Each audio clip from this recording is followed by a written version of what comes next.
بسم اللہ الرحمن الرحیم۔ ناظرین کرام، آج میں پھر بعنوان توحید 5ویں قسط حصہ پنجم میں آپ سے مخاطب ہوں۔ ایمان کامل یہ ہے کہ نبی رحمت صلی اللہ علیہ وسلم کو سچا جانے، مصطفیٰ کی حقانیت کو صدق دل سے ماننا ایمان ہے۔ جو اس کا مقر ہوا اسے مومن کامل جانے۔ جس دل میں اللہ اور رسول اللہ کا علاقہ تمام علاقوں پر غالب ہو، اللہ اور اس کے رسول کے محبوبوں سے محبت رکھے،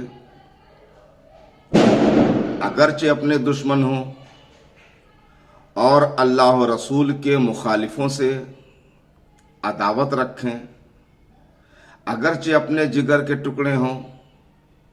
جو کچھ دے اللہ کے لیے دے، اور جو کچھ روکے اللہ کے لیے باؤنڈ کرے، اللہ کے لیے روکے، تو اس کا ایمان کامل ہے۔ یاد رکھیں، ایمان کی تکمیل اور افضلیت کے بعد ہی نماز، روزہ، حج و زکوٰۃ ہیں۔ نماز ہو تو ایمان والی نماز، روزہ ہو تو ایمان والا روزہ، حج ہو تو ایمان والا حج، زکوٰۃ ہو تو ایمان والی زکوٰۃ۔ حضرات، ایمان کے بغیر سب بیکار ہے۔ ایمان ہے تو کرامت، ایمان نہیں ندارت۔ ناظرین کرام، آج میں عقائد متعلقہ نبوت پر کچھ اہم باتیں پیش خدمت ہیں۔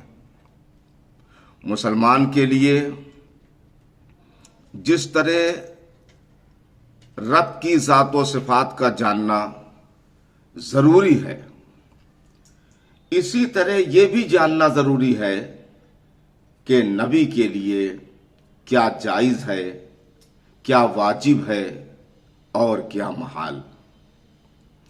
یاد رہے کہ واجب کا انکار اور محال کا اقرار کفر ہے۔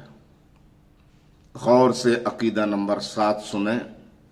اللہ تعالی پر نبی کا بھیجنا واجب نہیں، مگر اس نے اپنے خاص فضل و کرم سے لوگوں کی ہدایت کے لیے انبیاء اور مرسلین بھیجے۔ ساتھ ہی ساتھ یہ بھی بڑی امپورٹنٹ بات یاد رکھیں کہ نبی ہونے کے لیے اس پر وحی ہونا ضروری ہے، خواہ فرشتے کی معرفت ہو یا بلا واسطہ، بغیر کسی اسٹیئر کے۔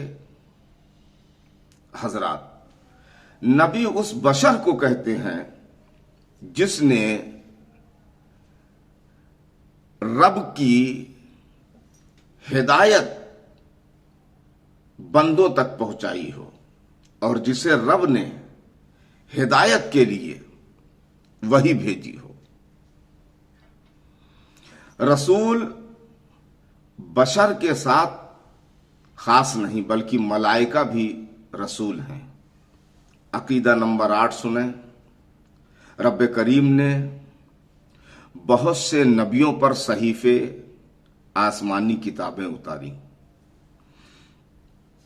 ان میں